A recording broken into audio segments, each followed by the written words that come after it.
আসসালামু আলাইকুম রহমতুল্লাহি বারাকাতুহু। অনেক বাংলাদেশি ভাইরা আছে নতুন অফিস বয়ের চাকরি করবে কিন্তু জানে না কীভাবে এসপ্রেসো বানাতে হয়। তো এখানে দেখেন, এখানে ফিলিপসের একটি কফি মেশিন। এই কফি মেশিন এটা হলো পাওয়ার অন করার সুইচ। ঠিক আছে। এটা যদি আপনি প্রেস করে 3 সেকেন্ড প্রেস করে রাখেন তাহলে এটা পাওয়ার অন হয়ে যাবে। হয়ে এটা একটু এভাবে লাইটগুলো সবগুলো রানিং হবে। হওয়ার পরে ঠিক এরকমভাবে আসবে।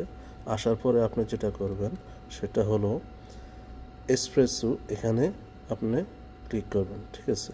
এখানে ক্লিক করার পরে আপনার কাছে অপশনটা এইভাবে আসবে। আপনি যদি চান কফিটা একটু স্ট্রং করবেন তাহলে এখানে এটা বাড়িয়ে এটা কমিয়ে দিতে পারেন, যেমন এভাবে দিলে অনেক স্ট্রং হবে। আর যদি আরও একটু বাড়াই দেন তাহলে একটু হালকা লাইট হবে, আর একটু বাড়াই দিলে আর একটু লাইট হবে। এবং আপনার এই যে কাপটা আছে না, এই কাপটা পুরো হবে। যদি আপনি এটা এক দাগে দেন তাহলে কফিটা এখানে এতটুকু আসবে। আর যদি আপনি এটা 2 দাগে দেন তাহলে কফিটা হাফ কাপে আসবে। আর যদি 3 দাগে দেন তাহলে কফিটা আপনার ফুল হয়ে যাবে। ঠিক আছে। তো দেওয়ার পরে এখানে যখন আপনি অপশনগুলো এইভাবে দেবেন, দেওয়ার পরে এখানে প্রেস করবেন। এখানে প্রেস করলে কফিটা চালু হয়ে যাবে। দেখেন আমি এইভাবে করলাম। করার পরে দেখেন কফি বিনসগুলো এখানে কফি বিনস আছে, এগুলো ভাঙার পরে একটু টাইম নেবে। একটু টাইম নেওয়ার পর ভাঙা শেষ। এখন কফি মেশিন তার নিজস্বভাবে সে কাজ করতেছে।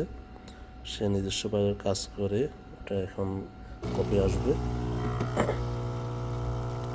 এই দেখেন এখন কফি আসতেছে। আমি এটা ফুল কাপ দিয়েছি, এটা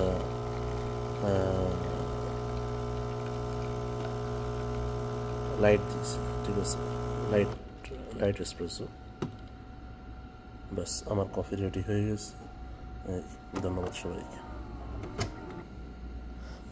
আরও একটি কথা, যদি আপনার অফিসে কোনো বস বা ভালো কোনো গেস্ট আসছে তাহলে আপনি যদি চান যে না আমি কফিটা একটু সুন্দরভাবে তাদের সামনে দেব, তাহলে এরকম একটা ফ্রিজ নিতে পারেন। নেওয়ার পরে ওইখানে কফিটাকে এভাবে বসিয়ে দিবেন। দেওয়ার পরে দেখেন এখন দেখতে খুব সুন্দর দেখা যাচ্ছে। ঠিক আছে।